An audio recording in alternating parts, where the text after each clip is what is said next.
Company audit, इस chapter को आप एक और नाम दे सकते हैं, ऑडिट एंड ऑडिटर्स।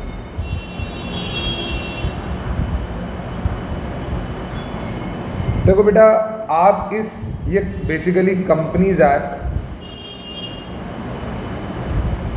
2013 के चैप्टर में से एक चैप्टर है, और इस चैप्टर के अंदर आप जितने भी सेक्शंस पढ़ेंगे, जितने भी रूल्स पढ़ेंगे, समझ आई, और ये सारे सेक्शन और ये सारे रूल्स का जो भी लेना देना होगा वो होगा ऑडिट से रिलेटेड। किससे रिलेटेड होगा भाई? ऑडिट से। आप सभी को मालूम है कि अगर आपने एक कंपनी इनकॉर्पोरेट कराई है तो उस कंपनी को इनकॉर्पोरेट अगर आपने कराया है तो हर साल आपको क्या बनाना पड़ता है? Financial statements. क्या बनानी पड़ती है? Financial statements. और इन्हीं फाइनेंशियल स्टेटमेंट्स के लिए आप लोगों को क्या कराना पड़ता है? इसका ऑडिट कराना पड़ता है। और ये ऑडिट कौन करता है? ऑडिटर करता है। कौन करता है?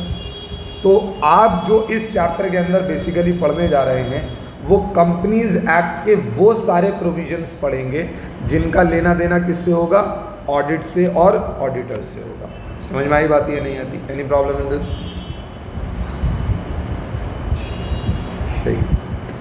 This chapter contains provisions relating to auditor of the company like qualification, disqualification, appointment, reappointment, remuneration, filling of casual vacancy, term of auditor, rotation of auditor, cooling period, rights and duties of auditor, etc. सब कुछ लिख देने के बाद last में क्या लिख दिया? etc. क्या मसला है? अगर आप किसी बंदे को एक ऑडिटर की तरह अपॉइंट करना चाहते हैं, आप अपनी कंपनी की फाइनेंशियल स्टेटमेंट का क्या कराना चाहते हैं? ऑडिट कराना चाहते हैं, तो आपको एक ऑडिटर को अपॉइंट करना पड़ेगा। और ऑडिटर अपॉइंट अगर आप कर रहे हैं तो कौन सा बंदा उस ऑडिटर वाली पोस्ट के लिए क्वालिफाइड है, तो आपको उसके लिए कौन सा सेक्शन पढ़ना पड़ेगा? क्वालिफिकेशन। अच्छा, बहुत से लोग क्वालिफाइड लगते हैं बट स्टिल उनको कंपनीज एक्ट क्या कर देता है? मना कर देता है कि आप इस कंपनी का ऑडिट नहीं कर सकते। फॉर एग्जाम्पल, जैसे क्वालिफिकेशन का सेक्शन कहता है कि अगर आपको एक ऑडिटर की तरह अपॉइंट होना है तो आपको चार्टेड अकाउंटेंट होना पड़ेगा। क्या होना पड़ेगा? Chartered accountant. चार्टेड अकाउंटेंट के साथ साथ आपको के पास क्या होना चाहिए?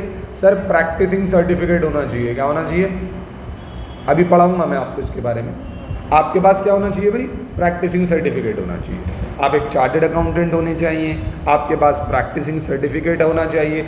ये क्वालिफिकेशन का सेक्शन आपको बताता है। लेकिन डिस्क्वालिफिकेशन का सेक्शन क्या करता है? एक ऐसा चार्टेड अकाउंटेंट जिसके पास प्रैक्टिसिंग सर्टिफिकेट भी मौजूद है लेकिन फिर भी डिस्क्वालिफिकेशन का सेक्शन उसे क्या कर देता है? डिस्क्वालीफाई कर देता है कि आप नॉर्मली हर कंपनी का ऑडिट कर सकते हैं लेकिन इस कंपनी का ऑडिट नहीं कर सकते। क्यों? क्या पता वो चार्टेड अकाउंटेंट और जो उसके पास प्रैक्टिसिंग सर्टिफिकेट है वो उस कंपनी में क्या हो? डायरेक्टर हो। कौन हो? डायरेक्टर। तो अगर वो डायरेक्टर होगा तो इंडिपेंडेंसी मिसिंग हो जाएगी।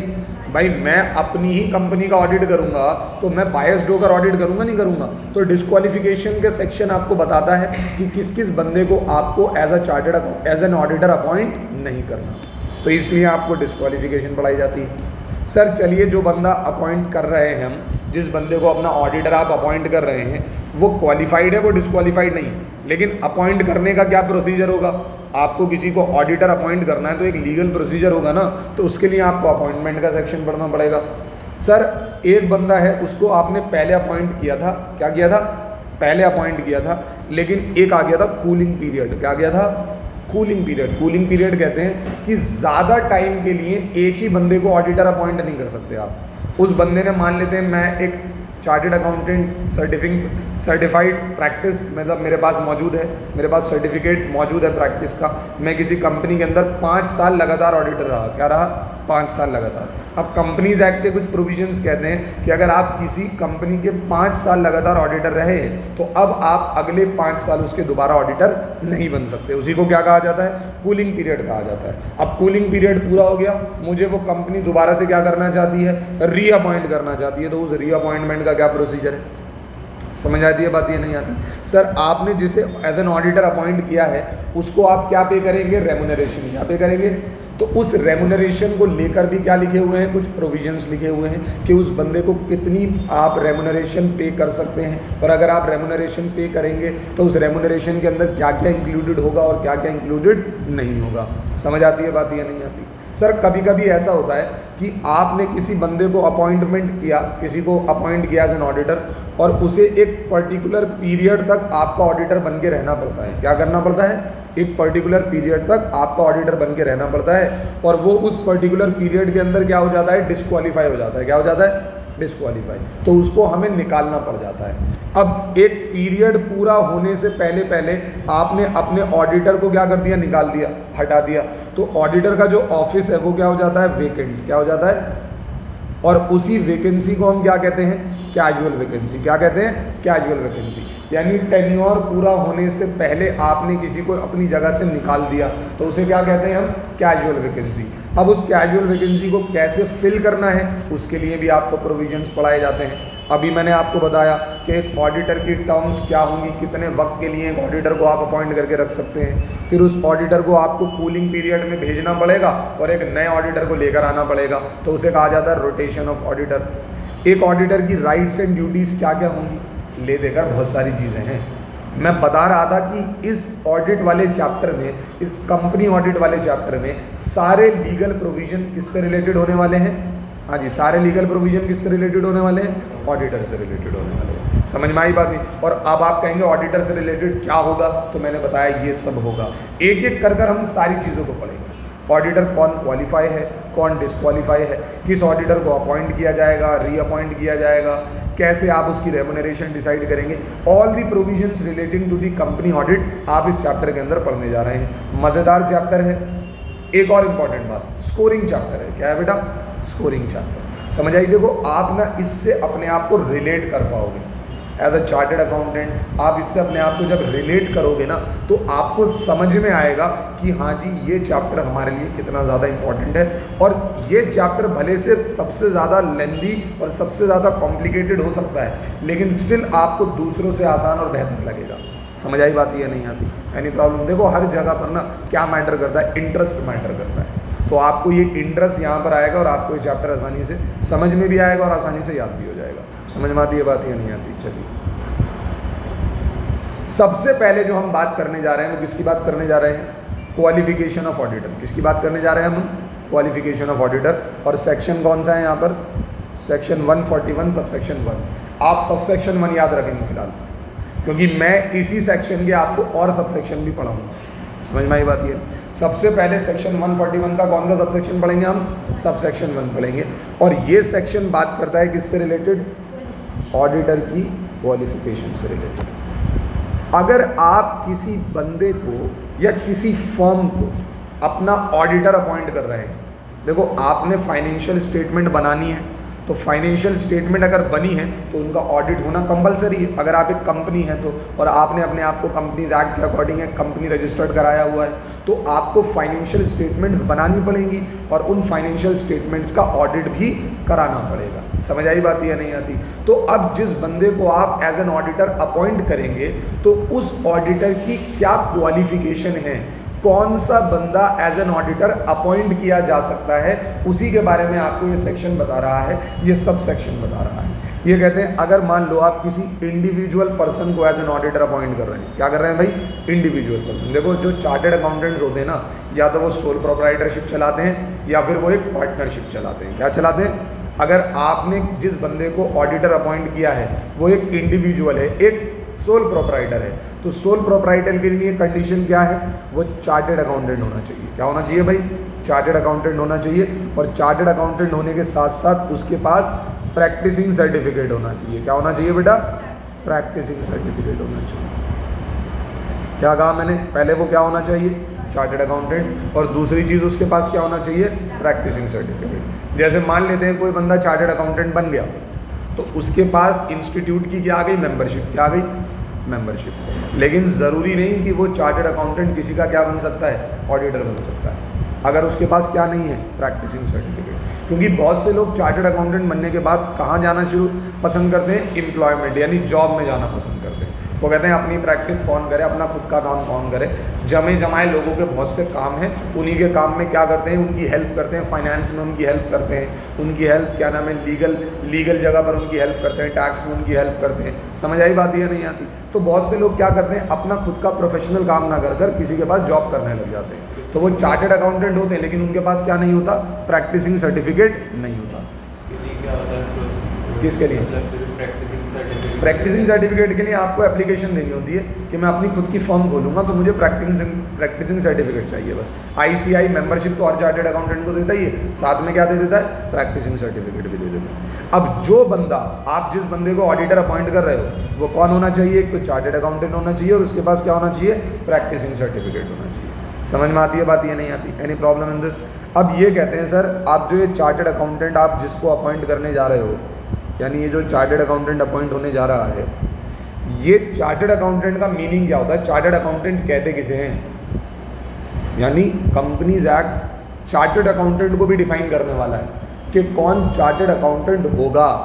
लेकिन कंपनीज एक्ट ना अक्सर बहुत ज़्यादा बार पड़ी भी नहीं उठाता। समझ आई बात ही नहीं? वो कहता देखो जी, हम बताते हैं चार्टर्ड अकाउंटेंट हम किसे कहते हैं। चार्टर्ड अकाउंटेंट वो पर्सन है जिसको सीए एक्ट चार्टर्ड अकाउंटेंट कहता है। आपको मालूम है ना, कंपनीज एक्ट 1949, ये जो इंस्टीट्यूट बना है ना, institute of chartered accountant of India, ये पहले एक्ट बनाया गया सीए एक्ट 1949, फिर उसके बाद इंस्टीट्यूट बनाया गया। ऐसी बहुत से सरकार के इंस्टीट्यूशन हैं जिसके लिए पहले एक्ट बनाया जाता है, फिर बाद में वो इंस्टीट्यूट बनता है। समझ आई बात या नहीं आती? जैसे कि आरबीआई बाद में बना, पहले आरबीआई के लिए एक्ट बना। LIC life insurance corporation, LIC बाद में बना, पहले एलआईसी के लिए एक्ट बना। मेट्रो रेलवे कॉर्पोरेशन, मेट्रो बाद में आई, पहले डीएमआरसी एक्ट आया, Delhi metro railway corporation act. बात समझ आती है नहीं आती? ये सारे इंस्टीट्यूशन जो बने हुए हैं वो एक एक्ट के अकॉर्डिंग बने हुए हैं। तो चार्टर्ड अकाउंटेंसी एक्ट देखो, संविधान कब बना, 1950 में, लेकिन देश को संविधान से पहले किसकी ज़रूरत थी, चार्टर्ड अकाउंटेंट्स की। तो सी एक्ट कब बनाया गया, 1949 में। समझ में आती है बात या नहीं आती? CA act 1949।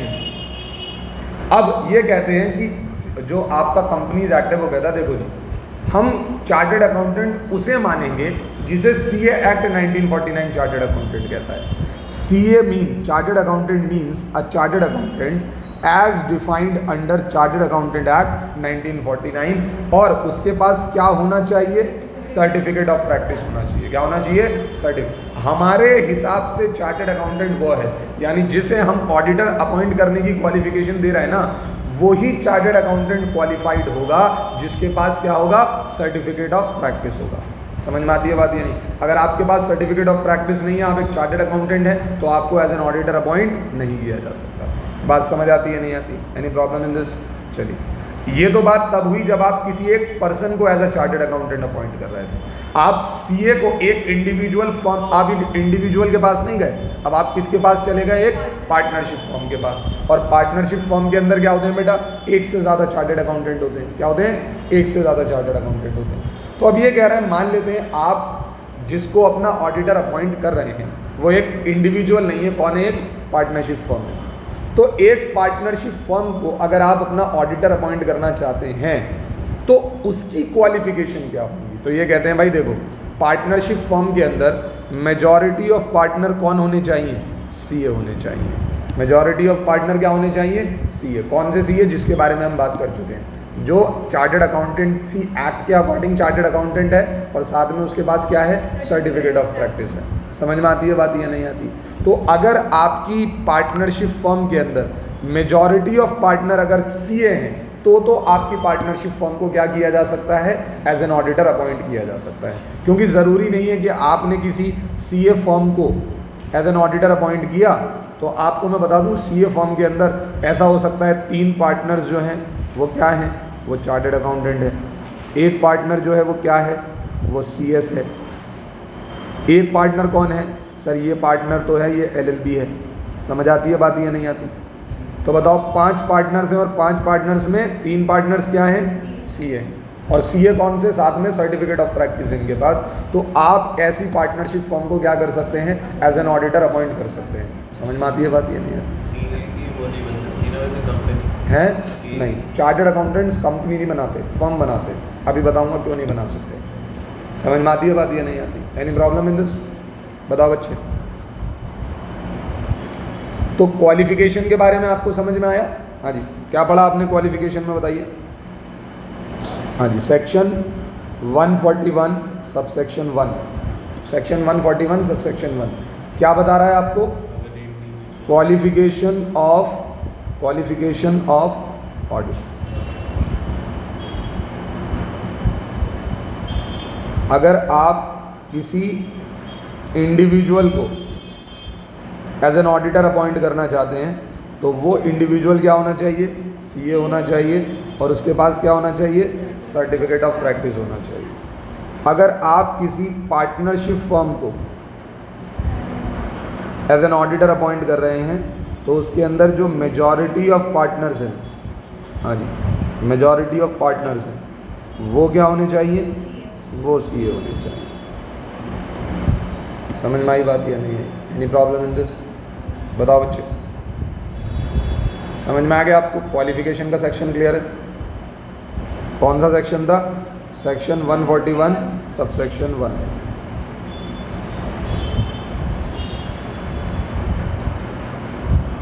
एक इंपॉर्टेंट बात, appointment will be with in the name of partnership firm. जब आप एक पार्टनरशिप फर्म को क्या करते हैं? अपॉइंट करते हैं ना, तो अपॉइंटमेंट किसी पार्टनर के नाम से नहीं होती, फर्म के नाम से होती है। जिस फर्म में मैंने काम किया उस फर्म का नाम क्या था? टीके गुप्ता एंड एसोसिएट्स। ये एक पार्टनरशिप फर्म थी जिसके अंदर 6-7 पार्टनर हैं। समझ में आती है बात या नहीं आती? तो अब इस फर्म की जब भी अपॉइंटमेंट होती है एज एन ऑडिटर तो किसके नाम से होती है? टीके गुप्ता एंड एसोसिएट्स के नाम से होती है। समझ में आती है बात या नहीं आती? Any problem? हाँ जी बच्चे, चलिए अब आते हैं हम सेक्शन 141 का सबसेक्शन 2। क्या पढ़ेंगे बेटा?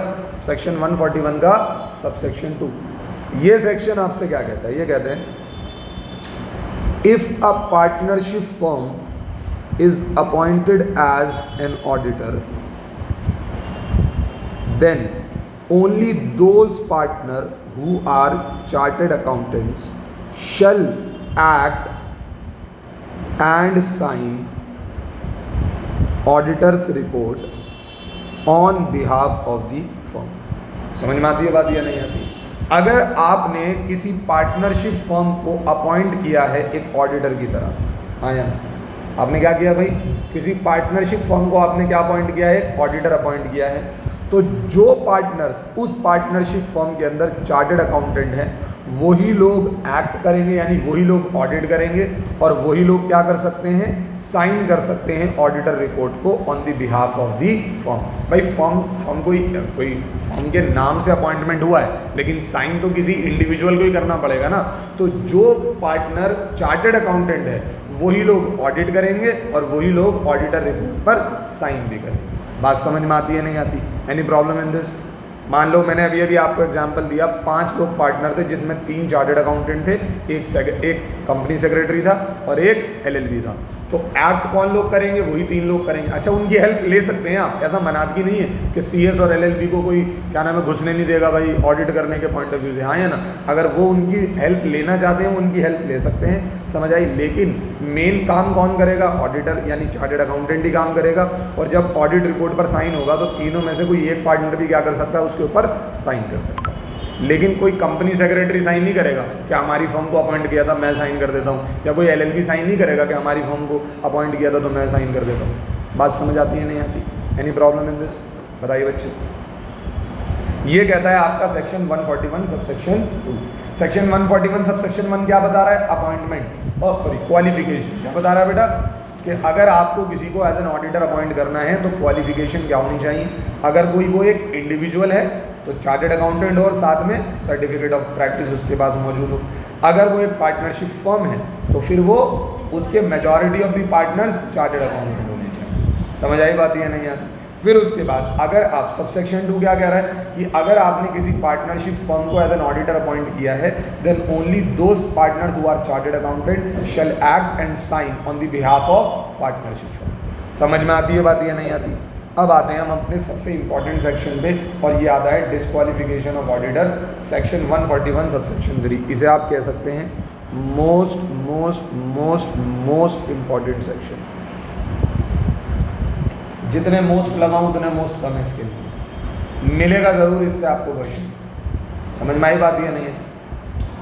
डिस्क्वालिफिकेशन ऑफ ऑडिटर, चाहे चार्टर्ड अकाउंटेंसी का पेपर हो, चाहे कंपनी सेक्रेटरी का पेपर हो, ऐसा हो ही नहीं सकता कि कंपनी ऑडिट से सवाल पूछा जाए और डिस्क्वालिफिकेशन का एक क्वेश्चन ना हो, चाहे वो छोटा सा क्वेश्चन क्यों ना हो। समझ आई बात ये नहीं आती? क्वेश्चन होगा ज़रूर। तो बेसिकली अब आपको क्या पढ़ना है कि कौन सा पर्सन कंपनी का ऑडिटर बनने के लिए क्या है, डिस्क्वालिफाइड। क्या है बेटा? डिस्क्वालिफाइड। तो सबसे पहले हम बात करते हैं, एक एक कर सभी चीज़ों को पढ़ेंगे। सेक्शन कौन सा है भाई? 141 ही चलता हुआ आ रहा है। 141 सबसेक्शन 1 क्वालिफिकेशन बता रहा था, सबसेक्शन 2 कह रहा था कि अगर किसी पार्टनरशिप फर्म को अपॉइंट करोगे तो the partner who are chartered accountant only act and sign on behalf of the partnership firm. अब सबसेक्शन 3 क्या बता रहा है आपको? डिस्क्वालिफिकेशन। और अब आप इस सबसेक्शन के अंदर पढ़ने वाले हैं क्लॉजेस। क्या पढ़ने वाले हैं? क्लॉजेस। ठीक है जी। अब आप यहाँ पर देखेंगे क्लॉज ए, अभी नीचे जाकर आएगा clause B, clause C, clause D और आई जी तक, ये सब चलते रहेंगे। बहुत सारे क्लॉजेस हैं, एक एक करके पढ़ना शुरू करते हैं। सबसे पहला आता है कि आप किसी बॉडी कॉरपोरेट को एज एन ऑडिटर अपॉइंट नहीं कर सकते। आप किसी बॉडी कॉरपोरेट को एज एन ऑडिटर अपॉइंट नहीं कर सकते। देखो ऐसा है, अगर आप किसी बॉडी कॉरपोरेट को क्या कर रहे हैं, ऑडिटर अपॉइंट कर रहे हैं, तो बॉडी कॉरपोरेट के साथ क्या होता है? सेपरेट लीगल एंटिटी होती है। क्या होती है? Separate legal entity. समझ में आती है बात या नहीं आती? और सेपरेट लीगल एंटिटी का फ़ायदा वो लोग ऑडिटर उठाएगा। कैसे? वो कुछ भी गलत ऑडिट करेगा और गलत ऑडिट करने के बाद लैपटॉप, हाँ जी, आप किसी बॉडी कॉरपोरेट को क्या करेंगे? एज एन ऑडिटर रखेंगे अपने। समझ आती है बात या नहीं है? और फिर वो कोई गलत काम करेगा तो आप ऑडिटर को कसूरवार ठहराने जा रहे होंगे। वो कहेगा भैया देखो हम तो कंपनी के क्या हैं, मेंबर हैं, और कंपनी और हम क्या हैं, अलग अलग सेपरेट लीगल एंटिटी है, तो गलत काम हमने नहीं, कंपनी ने किया है। समझ आई बात ही नहीं? तो ऐसी बेतुकी बातें होंगी। समझ आई बात या नहीं आई? तो इसलिए पहले ही क्या कर दिया गया, मना कर दिया गया कि कोई भी बॉडी कॉरपोरेट को आप एज एन ऑडिटर अपॉइंट नहीं कर सकते। लेकिन बॉडी कॉरपोरेट में से किसको एक्सक्लूड कर दिया गया? एलएलपी को, लिमिटेड लाइबिलिटी पार्टनरशिप फर्म। हालांकि देखा जाए तो एलएलपी अपने आप में क्या है? एक बॉडी कॉरपोरेट है। क्या है? अभी तो पढ़ाया तुम लोगों को सुबह दिन मैंने, एलएलपी क्या है? Body corporate. लेकिन इस सेक्शन के पर्पज से, इस क्लॉज के पर्पज से एलएलपी को क्या नहीं माना जा रहा? बॉडी कॉरपोरेट नहीं माना जा रहा। यानी आप किसी एलएलपी को क्या कर सकते हैं? एज एन ऑडिटर अपॉइंट कर सकते हैं। समझ आई बात या नहीं आती? अब मेरी बात सुनिए, जितने भी चार्टर्ड अकाउंटेंट्स होते हैं ना, वो चार्टर्ड अकाउंटेंट्स आज के टाइम पर क्या कोशिश करते हैं कि नॉर्मल पार्टनरशिप फर्म ना बनाकर क्या बनाएं? एलएलपी बनाएं। एक तो हमारे बिजनेस को लिमिटेड लाइबिलिटी का बेनिफिट मिल जाएगा, और दूसरी चीज़ हमें ख़तरा क्या होता है कि अगर हम एक कंपनी बनाकर बिजनेस करेंगे तो हमें कोई ऑडिटर अपॉइंट नहीं करेगा, तो एलएलपी बना के करेंगे तो एलएलपी को यहाँ से क्या कर दिया गया? हटा दिया गया। तो अगर कोई चार्टर्ड अकाउंटेंट एक एलएलपी फर्म बनाता है तो उसको एज अ ऑडिटर अपॉइंट किया जा सकता है। समझ में आती है बात या नहीं आती? Any problem in this? तो ले देकर हमें क्या समझ में आई बात कि आप किसी भी बॉडी कॉरपोरेट को क्या नहीं कर सकते? एज एन ऑडिटर अपॉइंट नहीं कर सकते। लेकिन बॉडी कॉरपोरेट की यहाँ पर नॉर्मल नहीं, कभी आप समझो body corporate LLP body corporate होती नहीं है। मैं ये कह रहा हूँ कि इस सेक्शन में बॉडी कॉरपोरेट के अंदर क्या एक्सक्लूड किया गया है? एलएलपी को एक्सक्लूड किया गया है। तो अगर आप एक चार्टर्ड अकाउंटेंट की फर्म बनाना चाहते हैं तो आप एज एन एलएलपी भी क्या हो सकते हैं? कहीं पर अपॉइंट किए जा सकते हैं। आप डिस्क्वालीफाई नहीं होते। समझ में आती है बात या नहीं आती? Any problem in this? बताओ बच्चे, समझ आया नहीं आया? अब पढ़िए, नोट पढ़िए ज़रा। That is a company can not be appointed as an statutory auditor of another company, however a company can be appointed as an internal auditor of another company. ये देखो, ये बहुत इंपॉर्टेंट बात है। आपसे सवाल में जान पूछ के आपके साथ चिरान कर देंगे। वो आपको एक केस स्टडी बनाकर देंगे और केस स्टडी के अंदर क्या लिख के देंगे कि भाई एक कंपनी है एक्स लिमिटेड और वो एक ऑडिटर अपॉइंट करना चाहती है और एक कंपनी है वाई लिमिटेड। तो क्या एक्स लिमिटेड वाई लिमिटेड को अपना इंटरनल ऑडिटर अपॉइंट कर सकती है? आप कहेंगे नहीं यार, वाई लिमिटेड तो एक बॉडी कॉर्पोरेट है, बॉडी कॉर्पोरेट है तो वो उसे अपॉइंट नहीं कर सकती। सेक्शन 141 का सबसेक्शन 3 क्लॉज ए डिसअलाउ कर रहा है, डिस्क्वालीफाई कर रहा है। अबे भैया यहाँ पर बात स्टैट्यूटरी ऑडिटर की हो रही है। किसकी बात हो रही है? मैं बताऊँ आपको, दो तरीके के ऑडिटर होते हैं।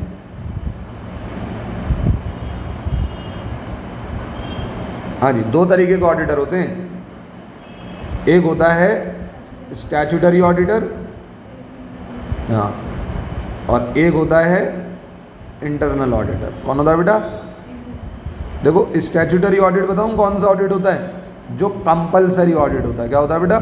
कंपलसरी ऑडिट, यानी जो लॉ आपसे कहता है कि आपको कराना ही कराना है। लेकिन इंटरनल ऑडिट कोई कंपलसरी ऑडिट नहीं होता, ये तो ऑर्गेनाइजेशन अपने लिए कराती है कि हमारी ऑर्गेनाइजेशन में काम करने वाले लोग तरीके से काम कर भी रहे हैं या नहीं कर रहे हैं, यानी मैनेजमेंट की चॉइस पे डिपेंड करता है ये तो मैनेजमेंट अपने लिए कराती है, किसी बाहर वालों के लिए नहीं करवाती है। इसकी जो ऑडिट रिपोर्ट होती है वो किसी को बाहर नहीं दिखाई जाती, स्टेक होल्डर्स को नहीं दिखाई जाती। इंटरनल ऑडिट की रिपोर्ट तो किसको शो की जाती है? मैनेजमेंट को, ताकि मैनेजमेंट अपनी अंदर की खामियों को समझ सके, अपने गवर्निंग को समझ सके कि गवर्नेंस जो हो रही है वो सही हो रही है नहीं हो रही, हमारा बिजनेस आगे क्यों नहीं बढ़ पा रहा, हमारे बिजनेस में कोई चोर लोग तो नहीं बैठे हुए। इंटरनल ऑडिटर तो इसलिए अपॉइंट किया जाता है। तो इंटरनल ऑडिटर के लिए कोई रूल्स वगैरह लॉज वगैरह स्ट्रिक्ट नहीं होता। इंटरनल ऑडिटर तो किसी को भी अपॉइंट कर लो, अपने ही स्टाफ के मेंबर को अपॉइंट कर लो, कोई मना नहीं कर रहा आपको। समझ आई बात या नहीं आई? तो ये जो आपको केस स्टडी बनाकर दी जाएगी कि वाई लिमिटेड को एक्स लिमिटेड अपॉइंट कर रही है as an auditor, as an internal auditor, तो भैया कोई मसला नहीं है। बात स्टैट्यूटरी ऑडिट की थी, स्टैट्यूटरी ऑडिटर अपॉइंट नहीं कर सकते आप। समझ आई बात या नहीं है? Any problem in this? हाँ जी मेरे बच्चे, अरे बताओ यार, समझ आई या नहीं आई? तो ये नोट का पहला नोट आपको समझ में आया, ये आप लोगों के लिए जानबूझ के लिखा गया है ताकि आपको केस स्टडी में हेल्प मिल सके। आपको ये एग्जाम में लिख के नहीं आनी ये चीज़, अगर कहीं पर आ जाए तो आप लिख दो कि कंपनी को कोई दूसरी company as an auditor appoint नहीं कर सकती, लेकिन वो कौन सा ऑडिटर है? स्टैट्यूटरी ऑडिटर है। इंटरनल ऑडिटर तो कोई भी अपॉइंट हो सकता है, खुद का स्टाफ मेंबर भी अपॉइंट हो सकता है। दूसरा पॉइंट, इंपॉर्टेंट पॉइंट, ये कहते हैं कि limited liability partnership firm can be appointed as auditor as statutory auditor of the company but subject to section 141 and subsection 2। ये कहते हैं, देखो जी, अभी अभी आपने पढ़ा कि बॉडी कॉर्पोरेट को एज एन ऑडिटर अपॉइंट करने से मना किया, लेकिन बॉडी कॉर्पोरेट में से किसको एक्सक्लूड कर दिया? एलएलपी को। तो अब आपसे एक सवाल पूछा जाए कि XYZ लिमिटेड किसी ABC LLP को अपॉइंट करना चाहती है एज एन ऑडिटर, तो क्या वो ABC LLP क्वालिफाइड है? बिल्कुल क्वालिफाइड है भाई। ABC LLP in general body corporate है, लेकिन जो सेक्शन 141 का सबसेक्शन 3 का जो क्लॉज ए है वो बॉडी कॉर्पोरेट में से LLP को क्या कर देता है? एक्सक्लूड कर देता है। तो कोई भी LLP as a partnership firm क्या अपॉइंट की जा सकती है? एज एन ऑडिटर अपॉइंट की जा सकती है, लेकिन इन दो सेक्शन को ध्यान में रखते हुए, section 141 subsection 1 and section 141 subsection 2। 141 subsection 1 क्या कह रहा था? LLP के अंदर, यानी LLP एक पार्टनरशिप फर्म है, मेजॉरिटी ऑफ द पार्टनर क्या होने चाहिए? CA plus COP। समझ आती है बात या नहीं आती? और सबसेक्शन 2 क्या कहता है कि only those partners who are chartered accountant shall be act and sign on the behalf of partnership firm. इन दोनों चीज़ों का ध्यान रखते हुए आप एक LLP को क्या कर सकते हैं? अपॉइंट कर सकते हैं। बताइए जी, बात समझ आती है नहीं आती? Any problem in this? Section 141 subsection 1 किसकी बात कर रहा था? क्वालिफिकेशन की। कौन क्वालिफाई है? इंडिविजुअल है तो प्लस COP, अगर पार्टनरशिप फर्म है तो majority of the partner chartered accountants होने चाहिए, COP होना चाहिए। समझ आई बात या नहीं है? सर सबसेक्शन 2 क्या कह रहा था? If any partnership firm is appointed as an auditor then only those partner who are chartered accountant shall act and sign on behalf of the partnership firm। Subsection 3 किसकी बात कर रहा है? डिस्क्वालिफिकेशन की। और सबसेक्शन 3 का जो क्लॉज ए है उसने सबसे पहले किसको डिस्क्वालीफाई किया? बॉडी कॉर्पोरेट को डिस्क्वालीफाई किया, लेकिन यहाँ पर बॉडी कॉर्पोरेट में क्या एक्सक्लूडेड है? LLP। तो एक बॉडी कॉर्पोरेट मतलब एक कंपनी किसी दूसरी कंपनी को एज एन ऑडिटर अपॉइंट नहीं कर सकती। लेकिन कौन सा ऑडिटर? Statutory auditor. अगर आप किसी कंपनी को as an internal auditor appoint करना चाहते हैं तो बेशक आप कर सकते हैं। आप एक एलएलबी को भी क्या कर सकते हैं? एक ऑडिटर की तरह अपॉइंट कर सकते हैं। वो इन जनरल बॉडी कॉर्पोरेट है, लेकिन बॉडी कॉर्पोरेट जो यहाँ पर है उसमें से वो क्या है? एक्सक्लूडेड है। लेकिन अगर आप किसी एलएलबी को अपॉइंट कर रहे हैं, यानी आप एक पार्टनरशिप फर्म को अपॉइंट कर रहे हैं, तो पार्टनरशिप फर्म को सेक्शन 141 सबसेक्शन 1 और सबसेक्शन 2 की कंप्लायंस को ध्यान में रखना पड़ेगा। तो क्लॉज ए क्लियर हो गया भाई आप लोगों को? हाँ जी, क्लॉज ए क्लियर हो गया आपको। अब आपको पढ़ाते हैं क्लॉज बी। क्या पढ़ाते हैं? Clause B. तो डिस्क्वालीफाई का क्लॉज ए कहता है, डिस्क्वालिफिकेशन का क्लॉज ए किसे कहता है? Body corporate excluded. क्या है भाई? Body corporate excluded. Any officer और एम्प्लॉय ऑफ द कंपनी। आपकी कंपनी का कोई भी ऑफिसर या कोई भी एम्प्लॉय, आप उसे क्या नहीं कर सकते? एज एन ऑडिटर अपॉइंट नहीं कर सकते। हाँ या ना? भाई मुझे एक बात बताओ, आपकी कंपनी का कोई डायरेक्टर है, तो यानी वो ऑफिसर हो गया आपकी कंपनी का। आप कह रहे हो तो ही ऑडिट कर दे, तो बहुत अच्छा ऑडिट करेगा नहीं करेगा? वो कहेगा सब बढ़िया भाई, इससे ईमानदार कंपनी ना मैंने ज़िंदगी में नहीं देखी कोई। स्टेक होल्डर मेरी बातों पर भरोसा कीजिए। समझ आई बात ये नहीं? और वो डायरेक्टर भरोसे वाला नहीं होगा। समझ आई बात ये नहीं? समझ रहा नहीं समझ रहा? यानी अगर आप अपने ही ऑफिसर और अपने ही एम्प्लॉय में किसी को एज एन ऑडिटर अपॉइंट करते हैं, तो एक बेसिक प्रिंसिपल है ऑडिट का जो वहाँ मिसिंग होगा, और वो बताऊँ क्या है? इंडिपेंडेंसी। क्या मिसिंग होगी? इंडिपेंडेंसी। क्योंकि वो ऑडिटर बायस्ड होगा कंप्लीटली। क्या होगा? बायस्ड होगा। इसीलिए आप अपनी ही कंपनी के ऑफिसर को और अपनी ही कंपनी के एम्प्लॉय को अपना ही ऑडिटर अपॉइंट नहीं कर सकते। समझ में आई बात? ये नहीं? Any problem in this? अब बंदे बहुत चालाक होते हैं। अब मैं कंपनी का डायरेक्टर हूँ, अब मैं चार्टर्ड अकाउंटेंट हूँ, लेकिन मैं ऑडिटर अपॉइंट नहीं हो सकता। समझ आई बात? ये नहीं? मैं अपनी कंपनी का डायरेक्टर होने के साथ साथ किसी एक पार्टनरशिप फर्म में पार्टनर भी हूँ। किसी एक पार्टनरशिप फर्म में क्या हूँ? पार्टनर भी हूँ। तो मैंने कहा एक काम करो, तुम मुझे एज एन ऑडिटर अपॉइंट नहीं कर सकते, तुम मेरी फर्म को अपॉइंट कर लो। क्या कर लो? मेरी फर्म को अपॉइंट करो। मैं तो जस्ट उसका एक क्या हूँ? पार्टनर हूँ ना। समझ आई बात ही नहीं? मेरी फर्म को अपॉइंट कर लो। बताओ क्या कंपनी लॉ इजाज़त दे देगा? अगर आपका कोई एम्प्लॉय किसी पार्टनरशिप फर्म के अंदर क्या है? क्या है बेटा? पार्टनर है।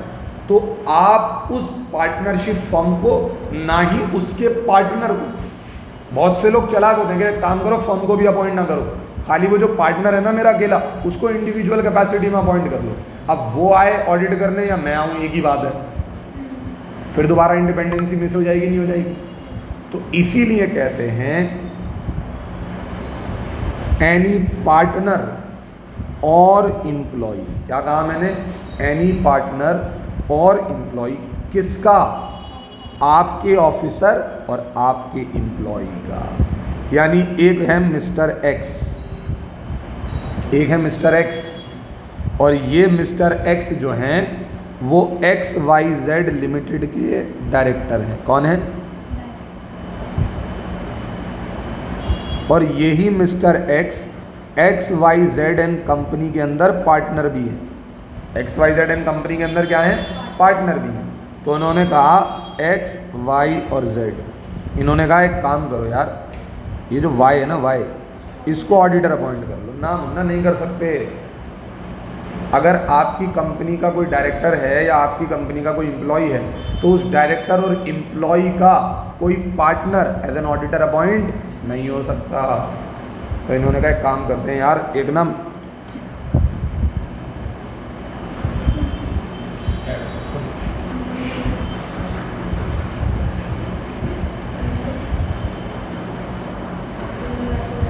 हाँ जी, मैं ये कह रहा था कि अगर आप किसी पर्सन को, मतलब कोई बंदा आपका, आपकी ऑर्गेनाइजेशन में ऑफिसर है या एम्प्लॉय है, और आप उस ऑफिसर या एम्प्लॉय के किसी पार्टनर को या एम्प्लॉय को अपना ऑडिटर बनाना चाहते हैं, तो वो बंदा भी भरोसे वाला नहीं होगा।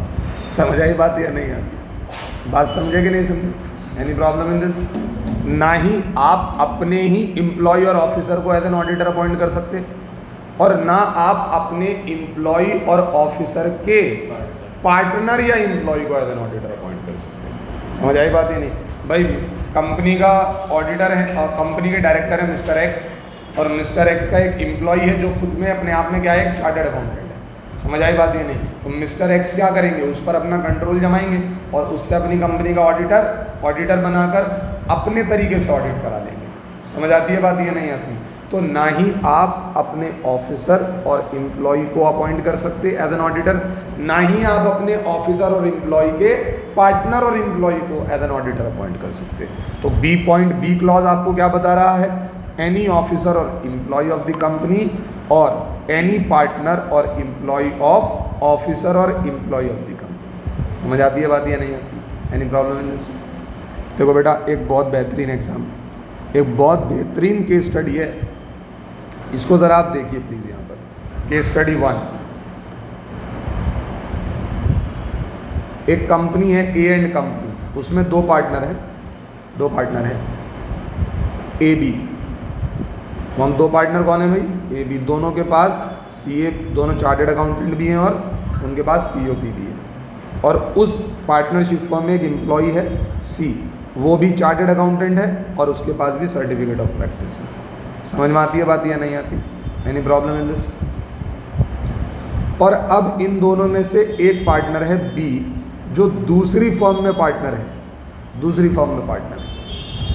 और इस फर्म का नाम है बी एंड कंपनी, और इसमें दो पार्टनर हैं बी डी। समझ में आती है बात या नहीं आती? और ये दोनों चार्टर्ड अकाउंटेंट हैं, सर्टिफिकेट ऑफ प्रैक्टिस हैं, और उनके पास एक एम्प्लॉय है ई, और वो अपने आप में सीए है और उसके पास भी सर्टिफिकेट ऑफ प्रैक्टिस है। इसी तरीके से चेन बनी हुई है। क्या बनी हुई है बेटा? चेन बनी हुई है। कोई बंदा एक जगह पार्टनर है और एक जगह एम्प्लॉय है। समझ आई बात नहीं? और कोई बंदा एक ही बंदा दो अलग अलग जगह पार्टनर है। अब ये कहते हैं ये एक्स लिमिटेड है, एक्स लिमिटेड। इस एक्स लिमिटेड का एक फाइनेंस मैनेजर है मिस्टर ए, जो अपने आप में चार्टर्ड अकाउंटेंट है और उसके पास क्या है? सर्टिफिकेट ऑफ प्रैक्टिस है। तो पहले तो मुझे बताओ, क्या ये मिस्टर ए को अपना ऑडिटर अपॉइंट कर सकते हैं? एक्स लिमिटेड की बात कर रहा हूँ। क्या एक्स लिमिटेड मिस्टर ए को अपना ऑडिटर अपॉइंट कर सकते हैं? बताइए कौन सा सेक्शन मना करता है? सेक्शन बताओ। Section 141 sub section 3 clause B. हाँ जी, section 141 sub section 3 clause B क्या कहता है? एनी ऑफिसर और एम्प्लॉय ऑफ द कंपनी। समझ आई बात या नहीं? तो मैंने सोचा एक काम करता हूँ यार, ए को अपॉइंट नहीं कर सकता क्योंकि ए मेरा क्या है? कौन है भाई मेरा? ए बताओ मुझे। मेरा खुद का एम्प्लॉय है, मेरा खुद का ऑफिसर है। तो एक काम करता हूँ, मैं सीएन कंपनी को अपॉइंट करता हूँ। किसको? सीएन कंपनी को। बताओ क्या सीएन कंपनी को अपॉइंट कर सकते हैं आप? पहले तो चलो यहाँ पर आते हैं। क्या आप ए एंड कंपनी को अपॉइंट कर सकते हैं? एंड कंपनी को। ए क्या है वहाँ पर? पार्टनर है। तो क्या इस पार्टनरशिप फर्म को आप अपॉइंट कर सकते हैं? नहीं कर सकते। ये देखिए कैंसिल हुआ भाई, आपका एम्प्लॉय वहाँ पर पार्टनर है भाई, आप उसी की पार्टनरशिप फर्म को अपॉइंट कर दोगे? ऐसा हो ही नहीं सकता। चलो कोई नहीं सर, सीएन कंपनी को अपॉइंट कर लेते हैं। अच्छा, सीएन कंपनी में मिस्टर सी कौन है? सोल प्रोप्राइटर, जो कि ए एंड कंपनी के कौन है? एम्प्लॉय। ए एंड कंपनी के क्या है? यानी ए एंड कंपनी के एम्प्लॉय होने का मतलब क्या हुआ? मिस्टर ए के एम्प्लॉय होना। हाँ है ना? तो आप कह रहे हैं कि मैं मिस्टर सी को अपॉइंट कर लेता हूँ, तो बताओ आप मिस्टर सी को अपॉइंट कर सकते हैं एज एन ऑडिटर? नहीं कर सकते। कौन सा क्लॉज मना कर रहा है? Clause C. Employee of officer of your company, any partner और एम्प्लॉय ऑफ ऑफिसर और एम्प्लॉय ऑफ द कंपनी। आपकी कंपनी के ऑफिसर और एम्प्लॉय का, हाँ जी, कोई पार्टनर और कोई employee as an auditor appoint नहीं हो सकता। सर बीएन कंपनी को अपॉइंट तो कर सकते हैं यार। बीएन कंपनी के साथ क्या मसला है? बीएन कंपनी में दो पार्टनर बताना कौन है? एक बी और एक डी, बी एंड डी। समझ आई बात नहीं? ये दोनों कौन है? पार्टनर्स हैं बीएन कंपनी के। लेकिन बी कौन है? ए का पार्टनर कौन है? ए का पार्टनर। तो बताओ बी अगर ऑडिट पर आएगा तो एक तरीके से ए अपने आप ही ऑडिट पर आ गया। ये तो बस चालाकी बनाकर दूसरी पार्टनरशिप फर्म को अपॉइंट कर रहे हैं आप। समझ आती है बात? ये नहीं आती? तो बी एंड डी को भी, हाँ जी, बी एन कंपनी को भी एज एन ऑडिटर अपॉइंट नहीं किया जा सकता। सर बी एन कंपनी का एक एम्प्लॉय है, एम्प्लॉय ई, इसने अपनी फर्म खोली हुई है, क्या इसे अपॉइंट? हाँ इसे कर लो यार। ये जो एम्प्लॉय है ये किसका एम्प्लॉय है? बी का एम्प्लॉय। और बी हमारा कोई एम्प्लॉय थोड़ी है भाई, बी तो ए का पार्टनर था, इसलिए बी को अपॉइंट नहीं कर सकते। अब बी के एम्प्लॉय को ना भी ना बुलाएं, इतना तगड़ा लॉ नहीं है, कहीं ना कहीं हो सकता है। समझ में आती है बात? नहीं, इंडिपेंडेंसी कहीं ना कहीं जा सकती है। मैं यार ए कहेगा बी से, अब यार जो तेरी फर्म में काम करता है बंदा, उसको एज एन ऑडिटर क्या करवा दे? अपॉइंट करवा दे। लेकिन स्टिल थोड़ा रिश्तेदारी दूर की हो जाएगी यहाँ पर। समझ में आई बात? है नहीं? Any problem in this? चलिए, डीएन कंपनी, डीएन कंपनी में कौन पार्टनर है? डी और एफ। अब ये डी क्या ए का पार्टनर है? ये तो इसके पार्टनर का पार्टनर है भाई। पार्टनर का पार्टनर है तो क्या अपॉइंट हो सकता है? ऐसे ही यहाँ ये भी अपॉइंट हो सकता है, ये भी अपॉइंट हो सकता है, ये नहीं हो सकता। यहाँ पर देखो मामला क्या है, यहाँ पर है P and Q, P and company, इसमें दो पार्टनर हैं, एक है पी और एक है क्यू। और पी कौन है? वाइफ है मिस्टर ए की। समझ आई बात? अपनी बीवी को ही एज एन ऑडिटर क्या करवा रहे हैं आप? अपॉइंट। खैर इसको मना क्लॉज बी और क्लॉज सी नहीं करते, क्योंकि क्लॉज सी क्या कह रहा था? पार्टनर और एम्प्लॉय। इसकी बात अभी रिलेटिव वाले पॉइंट में आएगी। किस में आएगी? और ये क्लॉज एफ है, अभी आगे डिस्कस हो जाएगी। समझ में आती है बात? ये नहीं आती? Any problem in this? अभी तक मोर और लेस आपने क्या समझा?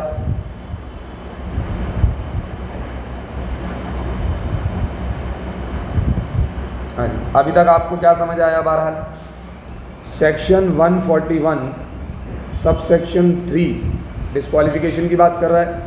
क्लॉज ए क्या कह रहा है? बॉडी कॉरपोरेट को एज एन ऑडिटर अपॉइंट नहीं कर सकते, एक्सक्लूडिंग एलएलपी।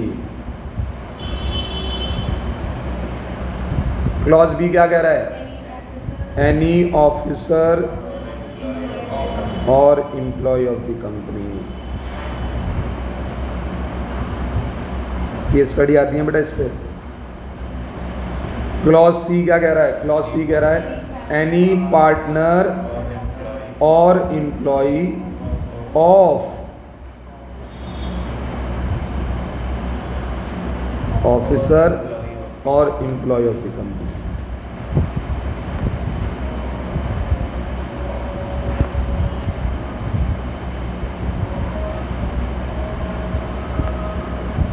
समझ में आती है बात? ये तीनों क्लॉजेस आपको समझ में आ गए भाई?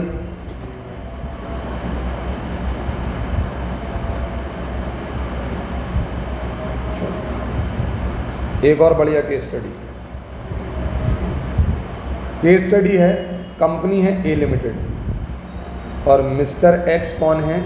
ए लिमिटेड के फाइनेंस मैनेजर। कौन है बेटा? Finance manager. यानी आप इस कंपनी के ऑफिसर या एम्प्लॉय हो गए और मिस्टर एक्स के पास सीए और सीएपी ये दोनों हैं। ये पूछ रहे हैं क्या मिस्टर एक्स ऑडिटर अपॉइंट किए जा सकते हैं बी लिमिटेड के? मुझे बताओ ये ऑडिटर, ये एम्प्लॉय किसके हैं? ए लिमिटेड। और इनको अपॉइंट कौन करना चाहती है? और बी लिमिटेड या तो ए लिमिटेड की होल्डिंग है या फिर सब्सिडरी है। यानी रिश्ता हमसे नहीं हो सकता तो क्या हुआ? अपनी बहन से करा देते हैं। समझ आई बात? ये तो ए लिमिटेड और बी लिमिटेड। ए लिमिटेड का कोई एक मैनेजर था, वो ए लिमिटेड का तो ऑडिट कर नहीं पाया। समझ आई बात? ये नहीं तो उसने सोचा क्यों ना बी लिमिटेड का ऑडिट कर दूँ। और ये बी लिमिटेड कौन है? ए लिमिटेड की होल्डिंग या फिर, मैं एक बात बताऊँ, ये हमारे लॉ में फ्लॉ है। क्या है? फ्लॉ। ये लूप होल एक तरीके का। आपने कहीं पर भी होल्डिंग सब्सिडरी को मना नहीं किया। समझ आई बात? ये नहीं तो ये बंदा इसका ऑडिटर अपॉइंट हो सकता है। समझ? होना नहीं चाहिए, वही तो मैं कह रहा हूँ, तभी तो फ्लॉ है।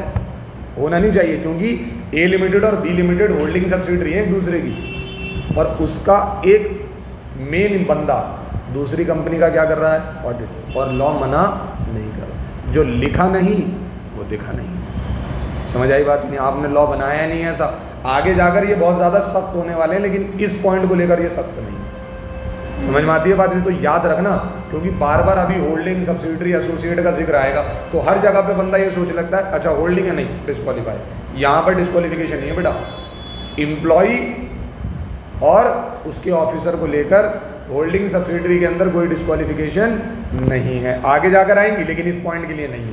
क्लॉज बी और क्लॉज सी ये स्ट्रिक्टली सिर्फ किसकी बात कर रहे हैं? हाँ जी, कंपनी, कंपनी, और कुछ नहीं लिखा हुआ इसके आगे। समझ में आती है बात? ये नहीं, आप अपनी ही कंपनी के एम्प्लॉई हैं, ऑफिसर हैं, आप अपनी कंपनी का ऑडिट नहीं कर सकते। कंपनी की होल्डिंग, सब्सिडरी, एसोसिएट किसी का भी ऑडिट कर सकते। समझ में आती है बात? ये नहीं आती?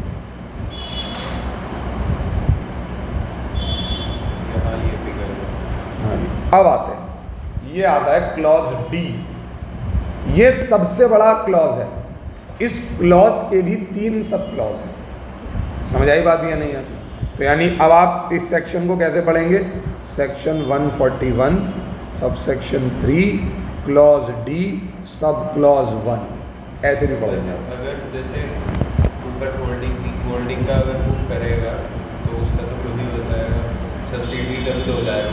नहीं, सब्सिडरी का ऑडिटर अलग होगा, होल्डिंग का ऑडिटर अलग होगा, अलग होगा। समझ में आई बात या नहीं है? दोनों सेपरेट लीगल एंटिटी है ना, कंपनी के अलग होती है। ब्रांच और हेड ऑफिस एक ही एंटिटी होती है। समझ आई बात है? लेकिन होल्डिंग और सब्सिडरी एक ही एंटिटी नहीं है कानून की निगाह में। समझ में आती है बात या नहीं? चलो जी, अब आते हैं हम डी क्लॉज पे। अब यहाँ डिस्क्वालीफाई किसे कर रहे हैं? यहाँ डिस्क्वालीफाई कर रहे हैं any person or his partner, या फिर उसका रिश्तेदार, या तो वो खुद, या फिर उसका पार्टनर, या फिर उसका कोई रिश्तेदार। समझ में आती है बात या नहीं आती? अगर इन तीनों में से किसी के पास भी कंपनी की क्या है, सिक्योरिटी है। क्या है बेटा? सिक्योरिटी। कंपनी के अंदर क्या है? सिक्योरिटी, या फिर कोई इंटरेस्ट है। यानी मुझे जिस कंपनी का एज एन ऑडिटर अपॉइंट करने की बात हो रही है, या तो मेरा खुद का उस कंपनी में कोई शेयर परचेस किए हुए हैं, या मेरे रिश्तेदार ने कोई शेयर परचेस किए हुए हैं, या फिर मेरे पार्टनर ने कोई शेयर परचेस किए हुए हैं। किसके अंदर? उसी कंपनी में, या उसकी होल्डिंग कंपनी में, या फिर उसकी सब्सिडरी कंपनी में, या फिर उसकी एसोसिएट कंपनी में, या फिर उस कंपनी की होल्डिंग कंपनी की किसी सब्सिडरी कंपनी में। लेकिन अगर गलती से किसी कंपनी में क्या खरीद लिए, शेयर, ना तो मैं उस कंपनी का ऑडिटर अपॉइंट हो सकता, ना उसकी होल्डिंग का ऑडिटर अपॉइंट हो सकता, ना उसकी सब्सिडरी का अपॉइंट हो सकता, ना उसकी एसोसिएट का अपॉइंट हो सकता, या फिर उसकी होल्डिंग की कोई और सब्सिडरी है ना, मैं उसमें भी ऑडिटर अपॉइंट नहीं हो सकता। ना मैं, ना मेरा रिश्तेदार, ना मेरा पार्टनर। समझ आई बात है? ये सारी चीज़ें किसके लिए कराई गई? इंडिपेंडेंसी मेंटेन करने के लिए। समझ आई बात नहीं? क्योंकि अगर आपने किसी कंपनी में अगर आपका इंटरेस्ट है तो आप वहाँ पर क्या हो जाएंगे? बायस हो जाएंगे। क्या हो जाएंगे? बायस। पहले आप बेटा देखो, ये जितनी भी लाइनें लिखी हुई है ना, इसको बहुत सोच समझ के पढ़ते हैं। हाँ जी, आप हैं, ये रहे आप, ठीक है जी। आपने ए लिमिटेड में क्या खरीद ली? 50,000 शेयर्स खरीद लिए। क्या खरीद लिए? समझ आई बात? ये क्या हुआ? तो है। अब इस ए लिमिटेड की एक सब्सिडरी है बी लिमिटेड, और इसकी एक होल्डिंग कंपनी है सी लिमिटेड, इसकी एक एसोसिएट कंपनी है डी लिमिटेड। ये कौन हुई? इसकी सब्सिडरी, ये हुई इसकी होल्डिंग, ये हुई इसकी एसोसिएट। समझ आती बात या नहीं आती? और इसकी होल्डिंग की क्या है? Subsidiary of C limited. अगर किसी भी कंपनी में ये 50,000 शेयर तुमने खरीदे हुए हैं ना, तो आप ए लिमिटेड के क्या नहीं बन सकते, ऑडिटर नहीं बन सकते। या तो आपने इस 50,000 शेयर्स को इसमें खरीद रखे हैं, या फिर ये 50,000 शेयर आपने इसमें खरीदे हुए हैं, या फिर इसमें खरीदे हुए हैं, या इसमें खरीदे हुए हैं। समझ में आती है बात ही नहीं। सिर्फ आपने ही नहीं खरीदे हुए हैं, आपके किसी पार्टनर ने, आपके किसी रिलेटिव ने। यानी ये सेक्शन साला इतना ज़्यादा सख्त है। एक तो ये बता रहा है कि सिक्योरिटी कौन नहीं खरीद सकता, और ये भी बता रहा है कि कहाँ कहाँ नहीं खरीद सकते। समझ में आती है बात, ये नहीं आती है। रिलेटिव की डेफिनेशन देता है 2 क्लॉज 77। अभी बताएंगे रिलेटिव की डेफिनेशन भी बताएंगे। रिलेटिव की डेफिनेशन कौन देता है भाई, 2 क्लॉज, हाँ वही है 2 क्लॉज 77। ये बताता है कि रिलेटिव का मतलब क्या है यहाँ पर, और सिक्योरिटी का मतलब क्या है वो भी बताया जाता है। समझ आई बात, ये नहीं एनी प्रॉब्लम इन दिस। बहरहाल अभी मोटी बात समझते हैं। इन्होंने क्या कहा, एनी पर्सन, इधर देखो मेरी तरफ, any person or his relative or his partner having any security और interest, having any security interest in the company or its holding और इट्स सब्सिडरी और इट्स एसोसिएट और subsidiary of its holding company. समझ में आती है बात, ये नहीं। अरे बताओ बच्चे, पहले तो उन लोगों का नाम लिखेंगे जिनके पास सिक्योरिटी नहीं होनी चाहिए। Any person or his partner और हिज रिलेटिव, क्या है इनके पास, हैविंग एनी सिक्योरिटी और इंटरेस्ट, कहाँ पर, इन दी कंपनी और इट्स होल्डिंग और इट्स सब्सिडरी और इट्स एसोसिएट और सब्सिडरी ऑफ इट्स होल्डिंग। बताओ याद हो गया नहीं हो गया? कितना भी कॉम्प्लिकेटेड है, ढंग से समझो, समझ में आ जाता है। समझ में आती है बात, ये नहीं आती। अच्छा, लेकिन एक प्रोविजो लगाया हुआ है। क्या लगाया हुआ है, प्रोविजो। प्रोविजो किसे कहते हैं, एक्सेप्शन को किसे कहते हैं। इन्होंने कहा प्रोवाइडेड दैट रिलेटिव में होल्ड सिक्योरिटी और interest in the company having fair value up to 1000। समझ आई बात, यानी अगर रिलेटिव के पास सिक्योरिटी है लेकिन सिर्फ कितने की है, 1000 की। या फिर इन्होंने कहा और सच हायर अमाउंट एज में बी प्रिस्क्राइब, और सच हायर अमाउंट एज में बी प्रिस्क्राइब। अच्छा, प्रिस्क्राइब्ड हायर अमाउंट क्या है, 1 लाख। कितना है, लॉ ने तो पहले क्या बताया, 1000 तक सिक्योरिटी होल्ड कर सकता है कौन, रिलेटिव। लेकिन लॉ ने एक बात और लिख दी, एक्ट ने एक बात और लिख दी कि ये अमाउंट हायर अमाउंट भी हो सकता है, जो कि कौन प्रिस्क्राइब करेगा, कंपनी के रूल्स। और कंपनी के रूल्स ने क्या प्रिस्क्राइब किया, 1 लाख। कंपनी के रूल्स ने कितना प्रिस्क्राइब किया, तो ले देकर रिलेटिव कितनी सिक्योरिटी होल्ड कर सकता है। देखो बेटा, लॉ भी अच्छे से जानता है कि रिश्तेदार कौन होते हैं। समझ आई बात, ये है ना, रिश्तेदार तो रिश्तेदार ही होते हैं। वो शब्द आपके मुंह में आ रहा होगा, लेकिन सजन अब्यूजिव वर्ड, हम उस वर्ड को इस्तेमाल नहीं कर सकते। हाँ, पूरा गाना ही याद आ रहा है। चलो कोई मसला नहीं, हर किसी के रिश्तेदार नहीं होते, खैर बुरे, बट स्टिल कहीं ना कहीं हो ही जाते हैं थोड़े बहुत। अब मान लो वाइस भाई को कहीं पर एज एन ऑडिटर अपॉइंट कर लिया गया, ए लिमिटेड के ऑडिटर को अपॉइंट कर लिया गया। अब रिश्तेदार ने कहा, अच्छा ऑडिटर अपॉइंट हुआ, फिर जब शेयर खरीदता हूँ आगे। समझ आई बात, उस कंपनी के कुछ शेयर्स खरीद लिए। अब शेयर्स खरीदे तो अब वाइस भाई क्या हो जाएंगे, डिस्क्वालीफाई, क्योंकि रिलेटिव के पास क्या नहीं होना चाहिए, सिक्योरिटी नहीं होनी चाहिए, इंटरेस्ट नहीं होनी चाहिए, ना तो इनके पास होनी चाहिए ना रिश्तेदार के पास होनी चाहिए। समझ आई बात, या नहीं आती।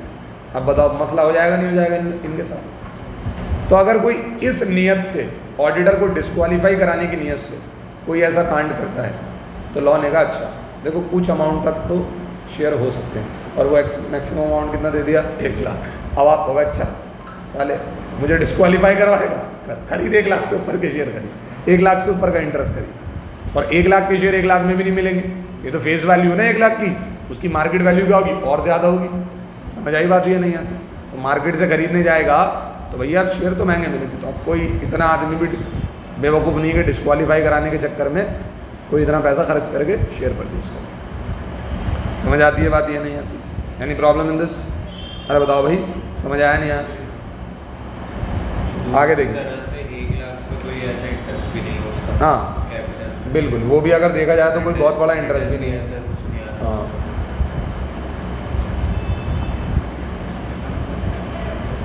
हाँ जी, अब एक और पॉइंट देखेंगे। If any of the relative acquire security interest in the company exceeding the limit, then auditor is provided 60 days time period so as to maintain the limit. देखो भाई, अगर मान लो किसी भी रिलेटिव ने ऐसा गलती से ख़रीद भी लिए तो ऑडिटर को कितने दिन का टाइम मिलता है? 60 दिन का। भैया मना करो उससे को, बेचो वरना मैं क्या हो जाऊँगा? डिस्क्वालीफाई हो जाऊँगा। समझ में आती है बात या नहीं आती? If auditor maintain the prescribed limit of rupees 1 lakh within 60 days, then section 141 subsection 4 will not be applicable.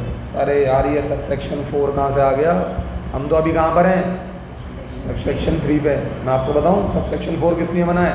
Subsection 4 कहता है कि सबसेक्शन 3 की जिम्मेदारी क्या थी? अपॉइंट होने से डिस्क्वालीफाई करना, अपॉइंट होने से पहले डिस्क्वालीफाई करना। लेकिन मान लो अपॉइंट होते वक्त आप सबसेक्शन 3 आपको रोक नहीं पाया, लेकिन सबसेक्शन 3 में लिखी हुई बातें अपॉइंट होने के बाद आपके ऊपर क्या हो जाती हैं? अप्लाई। तो सबसेक्शन 4 आपका हाथ पकड़ता और कहता बाहर निकल।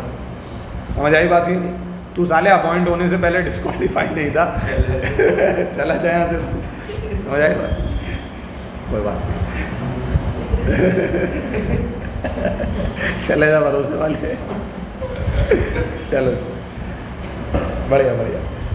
तो बेसिकली आपने क्या करना है? सबसेक्शन 4 क्या कहता है? अगर डिस्क्वालिफिकेशन अपॉइंटमेंट के बाद अट्रैक्ट होती है तो सबसेक्शन 4 क्या कहता है? निकलो यहाँ से। समझ में आती है बात या नहीं आती? तो सबसेक्शन 4 अप्लाई होता है जब आप अपॉइंट हो जाते हैं और उसके बाद आपके ऊपर किसी भी तरीके की डिस्क्वालिफिकेशन अट्रैक्ट होती है। अब आप दोबारा से पढ़ सकते हैं। ये कहते हैं if auditor maintain the prescribed limit of rupees 1 lakh within 60 days then section 141 subsection 4 will not be applicable. समझ आ गई बात? ही नहीं आ गई? क्योंकि अगर आपके रिश्तेदार ने 1 लाख से ऊपर की फेस वैल्यू वाली सिक्योरिटी परचेज कर ली फिर तो आप सबसेक्शन 3 के अकॉर्डिंग क्या हो गए? डिस्क्वालीफाई हो गए ना। लेकिन सबसेक्शन 3 आपसे क्या कहता है कि इस लिमिट को 60 दिन के अंदर अंदर मेंटेन करवा लो, अदरवाइज सबसेक्शन 4 अप्लाई हो जाएगा और आपको जाना पड़ेगा। समझ आई बात? ये नहीं है। लेकिन अगर ऑडिटर ने ये लिमिट 60 दिन के अंदर अंदर मेंटेन करवा ली तो फिर आपको सबसेक्शन 4 बाहर नहीं निकालेगा। बताओ जी, बात समझ आती है नहीं आती? Any problem in this? चलो जी, अब आप रिलेटिव का मीनिंग भी देख सकते हैं कि रिलेटिव कौन होता है। ये कहते हैं अगर आप बात HUF की हो, किसकी बात हो भाई? तो HUF के सारे मेंबर कौन होते हैं भाई? रिलेटिव होते हैं। हस्बैंड एंड वाइफ रिलेटिव होते हैं। समझ आती है बात? ये नहीं आती? वैसे देखा जाए तो आप इस टेबल को देख लो, टेबल देख के आपको ज़्यादा अच्छे से समझ आ जाएगा। मान लेते हैं आप ये हैं मिस्टर ए। कौन है भाई? Mister A. मिस्टर ए की वाइफ रिलेटिव है यानी स्पाउस। मिस्टर ए के भाई भी रिलेटिव हैं और मिस्टर ए की बहन भी उनकी रिलेटिव है। मिस्टर ए के फादर भी रिलेटिव हैं और मिस्टर ए की मदर भी रिलेटिव की डेफिनेशन में आती है। लेकिन भाई की बीवी यानी आपकी भाभी रिलेटिव की डेफिनेशन में आती है। बहन का हस्बैंड यानी आपके जीजू जी, समझ आई बात? वो भी रिलेटिव की डेफिनेशन में नहीं आते। अब आ जाते हैं आपके बच्चे और बच्चे की बेटी यानी बहू, आपकी डॉटर और डॉटर का हस्बैंड यानी आपका दामाद, वो भी रिलेटिव की डेफिनेशन में आ जाते हैं। समझ में आती है बात या नहीं आती? तो देखो बेटा, एक तरीका है बहुत बढ़िया। आपके ऊपर कौन है? माता पिता यानी फादर मदर, आपके सन और डॉटर। समझ में आती है बात या नहीं? आपके आसपास ब्रदर और सिस्टर। ठीक है जी, समझ आए? अब ये ब्रदर और सिस्टर के साथ कौन जुड़ जाते हैं? हाँ जी, हाँ जी, इनके स्पाउस आ जाते हैं। तो ये भाई सिस्टर का स्पाउस नहीं आता, ब्रदर का स्पाउस भी नहीं आता, लेकिन आपके बच्चों के जो स्पाउस हैं वो आ जाते हैं। समझ में आती है बात या नहीं आती? Any problem in this? अब एक और चीज़, अगर फादर स्टेप फादर हैं तो भी आ जाएंगी, अगर मदर स्टेप मदर हैं तो ये भी आ जाएंगी, अगर ब्रदर स्टेप ब्रदर है तो ये भी आ जाएगा, सिस्टर अगर स्टेप सिस्टर है तो ये भी आ जाएगी, और अगर बेटा अगर स्टेप सन है ये भी आ जाएगा। लेकिन डॉटर स्टेप सन नहीं, स्टेप डॉटर इंक्लूड नहीं। बेटा एक तो बेटियां पढ़ाई होती हैं और ये तो पहले भी पढ़ाई थी। समझ आई बात? ये नहीं आती? तो ये रही आपकी रिलेटिव की definition.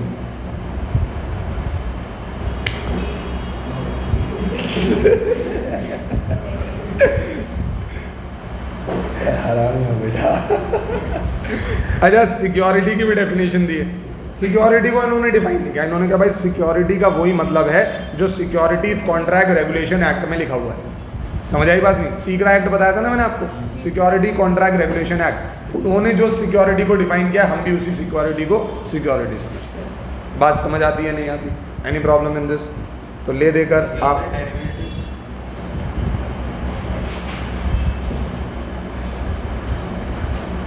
Derivatives are the representatives of some securities.